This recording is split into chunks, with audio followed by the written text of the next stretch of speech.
interestingly, it's not what you started out wanting to do, is it? You sort of No. So tell us what originally thought you were going to do or be.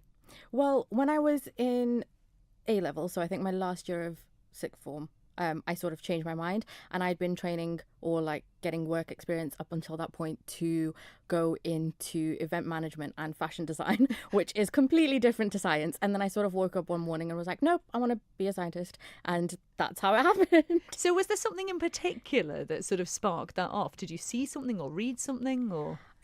No, not really. I think I'd always had an interest in science. And obviously from my A-level choices, I had done biology and chemistry. And so I knew that that was always something I was interested in. And then I genuinely just woke up one morning and came downstairs and told my mum, and she was like, this has come out of nowhere. And then I had to go and tell my sixth form, head of sixth form, who was Mr. K at Balcomine, and he was like, well, I thought this might happen at some point. So yeah, it was just very strange. It actually brings to light, though, one of those things. I think it's always difficult when you're that age in school, and you're going through this at the moment, aren't you? At least you do know what you want to do, but Yeah. to actually put that pressure on students at the age of, well, essentially sort of from 15 onwards, you sort of have to know what you want to be in life, don't you? Yeah, and you don't really. I mean, even parasitology and microbiology, which is what I went into. When I started university, my first year, I was 100% convinced I was not going to go into microbiology at all.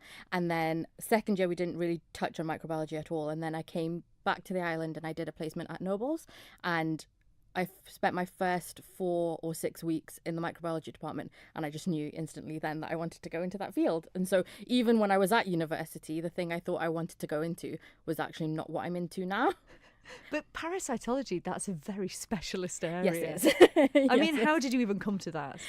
So when I was in my final year of undergrad, I saw an advert out I was looking for PhDs, and I knew I wanted to go into infectious disease research, and there were quite a few out, and so I saw this advert and I went to, sent in an application, went to interview for it.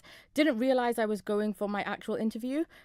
I thought I was just going to have a chat about the role and learn a little bit more about it, and then my now supervisor, Antonio Pena Fernandez at De Montfort, he called me and was like, well, would like to offer you the position. And I was like, do I need to come back in for an interview?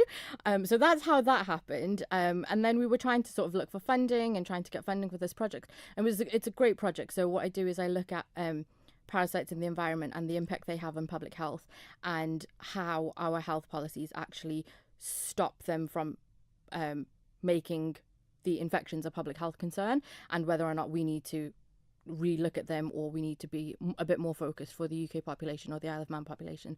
So that's the kind of work that I do, and it's evolved as I've gone on the project. But even when we were looking at funding, I was looking at other PhDs, and I'd interviewed for some of them, and I'd got offered the positions at other places, but I just came back to this one, and I was like, no, I'm going to find the funding for this. And so the Isle of Man government has been great to be able to help me fund that, and and then teaching and parents, which are great. It's interesting, actually, you mentioned that the funding, because there was something on the news in the UK this week, actually, about the number of people now that are going to do PhDs. Yeah, and how it's it really is increased. Yeah, it has increased. You mentioned your parents there. You're very inspired by your parents, Yes, aren't I am. you? Yes, I am. Tell us a bit about them. So my mum is an accountant, I want to say. Well, she works at Standard Bank, and she's amazing. If anyone's met her or anyone's met me, and they know how much I love her and how inspiring she is, and she's just one of those people that I think from a very young age taught me that I could basically do whatever I wanted to do, and I could have a family, and I could have all the things that a woman is meant to have. I'm going to do that in quotation marks, and still have a really great prospering career. And that was really, really good to see growing up. And then my dad, he's my favorite person. He's just such an inspirational person, and he works so hard. And I think it's been really great to grow up seeing him work the way that he has, and his work ethic has been something that both of them, their work ethic has been something that I'm trying to be more like, but I don't know how well I'm doing. And it really, in order to go into the area that you've gone into, you're really fortunate to have had that sort of stability and that encouragement, because actually, as we said, the area you've gone into is quite male dominated and maybe not very welcoming to women. No, it's not really. So I was just talking a bit earlier about the first parasitology conference that I went to, and it was a symposium for the British Society for Parasitology, and I walked in and I was one of 5 women just Wow. and I was going to be presenting, and I sat down, I introduced myself, and a lot of the questions I got were so how come you're here today, and what are you interested in parasitology, what university are you in, are you some of them didn't really know if I was at university or if I was in high school or if I just saw something and wanted to pop down. And I was like, no, I'm going to be presenting my work. And the response I got back a couple of times was, you're presenting? A very sort of, are you sure you're presenting? And I was like, yes, I am.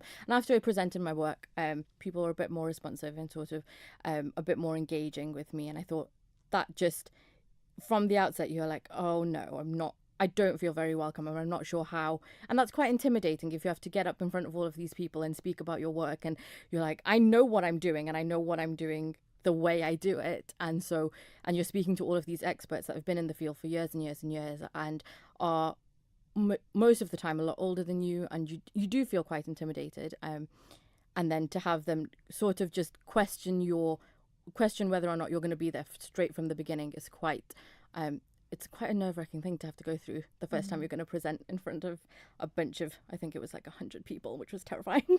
Did you ever feel at any point that you just wanted to give up because it was just too much of a stress? No. I think when people sort of questioned me being there, it pushed me to just prove the fact that I actually did belong there and I was good at what I did. And I've got a lot to learn, yes, and I'm willing to take your advice and I'm willing to learn from the people that are the experts. But it did push me to just keep on going and prove myself, essentially. So, yeah.